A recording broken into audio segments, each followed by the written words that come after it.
Ako, Sandra, operator ng Espedo Basura. Naggamit ako ng 4 na araw na may total 48 meters.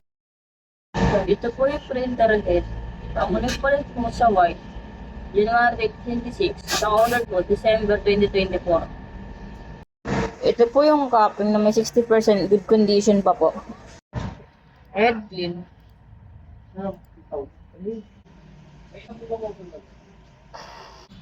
Punasan ng wiper after a head clean. Nozzle check. Ang uling pulit po ng damper, January 2024 sa colored. Sa white naman po, December 2025. Ang waste tanking nalinis ng isang araw. Ito po yung ABR